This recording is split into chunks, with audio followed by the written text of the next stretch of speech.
नाज़रीन, कुछ 3 हफ्ते पहले नवाज़ शरीफ ने लंदन में एक सहाफ़ी से कहा कि मैं पाकिस्तान आने के बाद फैज़ बाजवा और जिन जजों ने पैनामा केस में मुझे हटाया था उनके ख़िलाफ़ अकाउंटेबिलिटी की प्रोसीडिंग्स चाहूँगा।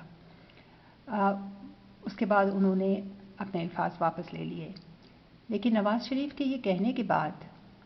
पाकिस्तान में कुछ इवेंट्स हुए जो कनेक्टेड हो सकते हैं, क्योंकि पाकिस्तान इस वक्त आप जानते हैं हाइब्रिड वॉर का शिकार है। और हाइब्रिड वॉर का मतलब होता है कि आपका दुश्मन अपनी फ़ौजों को इस्तेमाल करके आपके ऊपर हमलावर नहीं हो रहा, वो आप ही के अंदरूनी हालात को इस्तेमाल करके एक ऐसा जाल बुनता है जिसमें एक मुल्क के लिए आगे चलना मुश्किल हो जाए। और उसमें ज़्यादातर निशाना हदफ यही होता है कि सिविल वॉर हो उस मुल्क में और वहाँ की फ़ौजें दुश्मन से लड़ने के बजाय अपने अंदर ही अंदर ख़त्म होती जाएं, आहिस्ता आहिस्ता कमज़ोर पड़ जाएं। तो हाइब्रिड वॉर में ज़ाहिर है कि सियासतदानों को भी और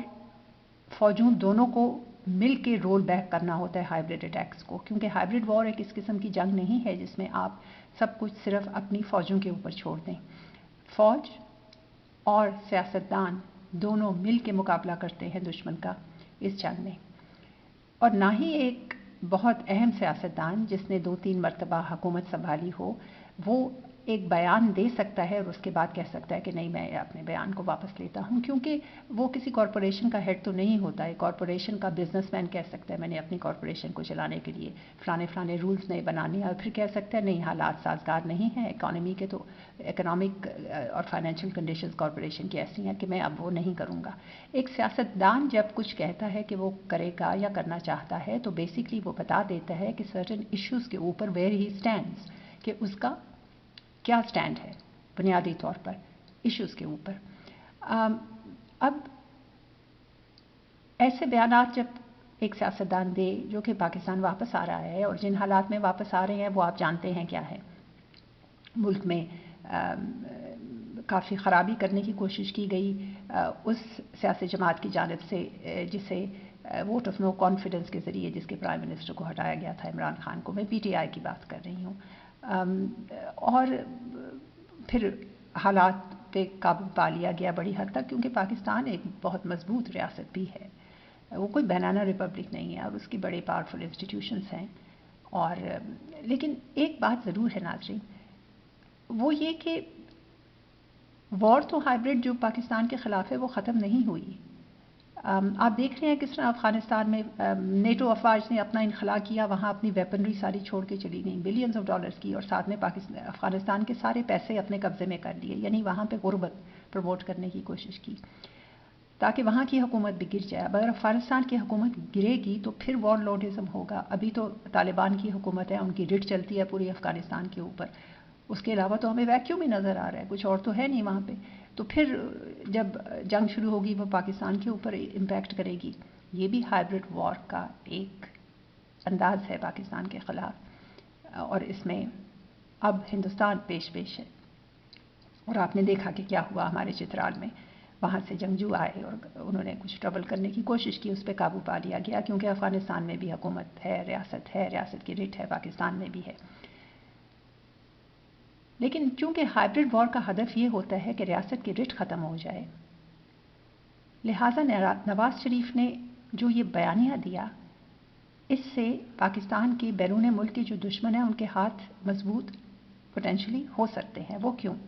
वो इसलिए कि वो कोई भी फॉल्स फ्लैग ऑपरेशन कर सकते हैं नवाज़ शरीफ के पाकिस्तान आने के बाद, नवाज़ शरीफ की रैलीज़ में,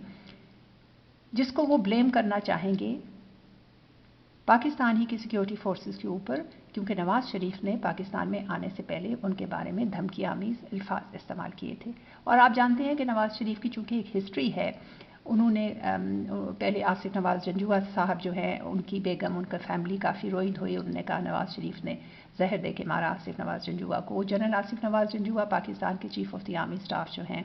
उनसे नवाज़ शरीफ की नहीं बनती, जो कि चंद दहाइयों पहले जो पाकिस्तान के चीफ ऑफ आर्मी स्टाफ थे। उसके बाद फिर जनरल मुशर्रफ को पाकिस्तान पीपल्स पार्टी ने जब वो इक़्तिदार में आई उसको सेंड ऑफ दिया जनरल मुशर्रफ को,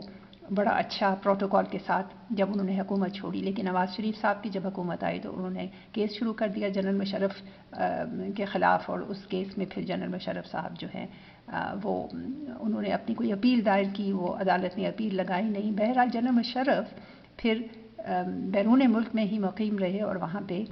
ان کو مار دیا گیا، کیونکہ جس طریقے سے وہ مرے وہ کچھ میڈیکل ایشو نہیں لگ رہا، ان کی جو بیماری ہے وہ بڑی مسٹیریسلی انجینئرڈ قسم کی بیماری لگتی ہے۔ تو اب ہوتا یہ، اب اگر وہ جنرل فیض اور جنرل باجوہ کا نام لیں تو پھر ایک تاثر یہ پیدا ہوتا ہے کہ نواز شریف صاحب سیریل کلر بننا چاہ رہے ہیں پاکستان کے، اپنے ہی ملک کے جرنیلوں کے، اور یہ چیز ایسا تاثر جب کہیں پیدا ہو تو پھر سول ملٹری ریلیشنز جن کو ہائبرڈ وار کو کاؤنٹر کرنے کے لیے بہت ہی مضبوط اور اسٹرانگ ہونے کی ضرورت ہے، وہ اسٹرانگ ہونے کے بجائے درار پڑ جاتا ہے۔ ایک تو یہ بات ہوئی۔ دوسرا، میں نے ہمیشہ اس چیز کے اوپر مجھے شک ہے کہ عمران خان کی حکومت کو فارن انٹیلیجنس ایجنسیز لے کے آئی تھیں پاکستان میں، اور دیکھیں نا کس طرح نریندر مودی نے کبھی بھی کشمیر کو اس طرح ہڑپ نہیں کیا جس طرح عمران خان کے ہوتے ہوئے کر دیا، اور پھر وہ جنگ بھی شروع کرنا چاہ رہے تھے پاکستان کے ساتھ، انہوں نے اپنا پائلٹ یہاں بھیجا، جنرل باجوہ نے وہاں پہ اپنی کمانڈ کے انڈر اس معاملے کو احسن طریقے سے ہینڈل کیا، وہ طیارہ مار گرایا، اس کے بعد ان کے جو کیا ہے وہ گروپ کیپٹن جو طیارہ چلا رہے تھے ان کو باہر نکالا ایک کھائی میں سے، اور اس کے بعد ان کو نہلایا دھلایا، چائے کا پیالہ پکڑایا اور پھر ان کو واپس بھیج دیا، کیونکہ نیوکلیئر ویپن اسٹیٹس ہیں، اور ہماری فوج نے کوئی جنگ اس وقت نہیں مول لی، کیونکہ عمران خان جیسا بندہ اگر پرائم منسٹر ہاؤس میں بیٹھا ہو تو پھر کسی بھی فوج کے لیے جنگ کرنا ایک بڑی طاقت سے جو کہ ہندوستان ہے وہ کوئی آسان نہیں ہوتا۔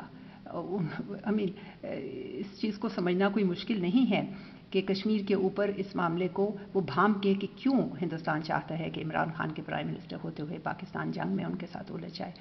اور بڑے مدبر طریقے سے پاکستان نے یہ بات ہینڈل کی۔ تو اب نواز شریف صاحب کی اس بیان کو دینے سے عمران خان اور پی ٹی آئی کے اوپر بھی ایک قسم کا انڈائریکٹ اثر ایسا پڑا کہ عمران خان کی گڈی ذرا اوپر چڑھنا شروع ہو گئی۔ دو باتیں ہوئیں اس سلسلے میں، ایک تو وہ جہاں بھی جس جیل میں بیٹھے ہوئے تھے وہاں سے اٹھا کے ان کو ہائی سیکیورٹی جیل میں بند کر دیا گیا، یعنی وہ اب ایک بڑی قیمتی شخصیت جیسے کہ بن رہی ہیں۔ دوسری بات ہوئی ناظرین، ایک ٹاک شو میں ٹیلی ویژن کے شیر افضل مروت اور جو کہ عمران خان کے وکیل ہیں، اور عفنان اللہ خان صاحب جو کہ پاکستان مسلم لیگ نون کے سینیٹر ہے، سینیٹر مشاہد اللہ کے فرزند ہیں، ان کے درمیان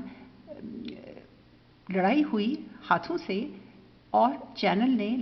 اپنے چینل کو بند نہیں کیا، وہ عوام کو دکھایا، اور جس چینل میں یہ لڑائی ہوئی اس چینل کی ایک ہسٹری ہے،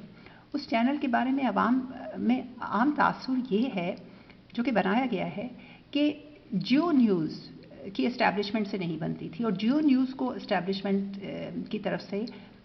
بند کر دیا گیا، تو اس دوران پھر ایکسپریس نیوز معرض وجود میں آیا کہ جیو نیوز کے خلا کو پر کرنے کے لیے، تو یعنی ایک قسم کا اسٹیبلشمنٹ کا یہ چینل ہے۔ اب جب لڑائی وہاں پہ ہوئی اور چینل نے بند نہیں کی، وہ لڑائی پورے ملک کو دکھائی، تو وہ بڑی ہائی پروفائل لڑائی بن گئی۔ تو اس لڑائی کے بارے میں جو گفتگو پاکستان میں شروع ہوئی اس میں شیر افضل مروت صاحب پی ٹی آئی کے جو وکیل ہیں وہ یہ کہتے ہوئے سنے گئے کہ میں عمران خان کا وکیل ہی نہیں، میں ان کا مرید بھی ہوں۔ یہ پہلی دفعہ عمران خان کو ایک پیر بنا کے پیش کرنے کی کوشش کی گئی، ایک ایسے ملک میں جہاں پیری مریدی بہت چلتی ہے، اور جہاں پہ جب کوئی پیر ہو تو پھر آپ اپنے پیر کو ہمیشہ آپ ابو دا لا سمجھتے ہیں، اس کو کرٹیسائز نہیں کرتے، آپ اندھا دھند فالوئنگ کرتے ہیں۔ تو کیا پھر عوام میں یہ تاثر کہ اس طریقے سے عمران خان کی سیاسی اہمیت کو پھر سے بنانے کی کوشش کی گئی، اور اس کوشش کا سارا ملبہ پھر سے اسٹیبلشمنٹ پہ ڈالنے کی کوشش کی گئی، کیونکہ یہ تاثر دیا جا سکتا ہے کہ اسٹیبلشمنٹ دوبارہ سے عمران خان کو لانے کی کوشش کر رہی ہے، کیونکہ نواز شریف پھر سے اس کی درد سری بننے کی دھمکی دے رہے ہیں۔ میں یہ باتیں اس لیے آپ کو بتا رہی ہوں کہ یہ آگہی ہماری सियासी जमातों में भी होनी चाहिए, नवाज शरीफ साहब में होनी चाहिए, हमारी मिलिट्री इस्टेब्लिशमेंट में भी और आवाम में भी होनी चाहिए कि हाइब्रिड वॉर में किस तरह फूंक फूंक के ना सिर्फ कदम रखना है तमाम जो ऐसे हलके हैं जिनके फैसलों का असर होता है पाकिस्तान की सियासत पे या जिनकी हरकत का असर होता है पाकिस्तान की सियासत पे। हाइब्रिड वॉर में सिविल मिलिट्री रिलेशंस के बीच में ना सिर्फ हम आंखी होनी चाहिए बल्कि इंतहाई मजबूत तरीके से एक दूसरे से ताउन करके दुश्मन को रोल बैक करना है उन्होंने, और ताकि मैं और आप महफूज रहें। देखिए ना, ये हमारा मुल्क है, हम इसमें रहते हैं, इसके हालात ख़राब होंगे, दुश्मन के हाथ मजबूत होंगे, यहाँ पे खुदा न खास्ता खाना जंगी की फ़ज़ा होगी, तो मरता कौन है नाजरीन? मैं और आप, आम लोग। लिहाजा अपने आप को महफूज रखने के लिए हमारे लिए ये बहुत ज़रूरी है कि हमारे सियासतदान और हमारी इस्टेब्लिशमेंट में ना सिर्फ एक हम आंगी हो, बाहमी मशावरत के ज़रिए पाकिस्तान में हाइब्रिड वॉर जो जारी है उसको कैसे हैंडल करना है उसको जानने की कोशिश करें, उसके खदोखाल को जानने की कोशिश करें, और बाहमी मशावरत के बाद टुगेदर एक लाया अमल मरतब करें जिसमें डूज और डोंट्स को स्पेसिफाई किया जाए, जिसमें पता हो कि कौन सी चीज़ किसने नहीं कहनी और जो कुछ करना है उसको करने से पहले किस तरह से मशावरत करनी है। फूंक फूंक कर कदम रखना होता है एक रियासत के डिसीजन मेकर्स ने और उसके रूलर्स ने हाइब्रिड वॉर में अपनी रियासत को जिताने के लिए, क्योंकि ये ऐसी वॉर नहीं है जो सिर्फ आप अपनी सिक्योरिटी फोर्सेस पे छोड़ सकते हैं। ये ऐसी वॉर है जिसमें सियासतदान ने भी अमल करना है दुश्मन को रोल बैक करने के लिए और सिक्योरिटी फोर्सेस ने भी अमल करना है दुश्मन को रोल बैक करने के लिए। क्योंकि ये मिक्स्ड वॉर है, इसमें सियासत भी शामिल है और अस्करी तंजीमें भी शामिल हैं, इसीलिए इसका रिस्पॉन्स जो है उसमें सियासतदान भी शामिल है और उसमें सिक्योरिटी फोर्सेस भी शामिल हैं। अब जो नवाज शरीफ ने कहा उससे एक बड़ा ख़तरा पैदा हो गया है जिसकी वजह से मैं ये वीलॉग कर रही हूँ, और वो ख़तरा ये है कि दुश्मन फॉल्स फ्लैग ऑपरेशन कर सकता है। नवाज शरीफ आ रहे हैं और एक पॉलिटिकल एक्टिविज़म भी कर रहे हैं, वो बहुत बड़ा जलसा भी कर रहे हैं। अगर दुश्मन ने उस जलसे में खुदा न खास्ता कोई दहशतगर्दी करने की कोशिश की नाजरीन, तो वो फॉल्स फ्लैग ऑपरेशन डाल सकता है कि इसलिए हो रहा है, पाकिस्तान की सिक्योरिटी फोर्सेस के ऊपर डालेगा, वो उसका सारा बार के उन्होंने किया है क्योंकि नवाज शरीफ धमकी दे रहे थे। तो ये ठीक नहीं है पाकिस्तान के लिए नाजरीन, आप इस बारे में सोचिए। आप देख रहे हैं ज़ीनिया सत्ती, चैनल को सब्सक्राइब कीजिए। हालात व वाक़यात और न्यूज़ का एनालिसिस का चैनल। अब के लिए इतना ही, फिर हाजिर होंगे।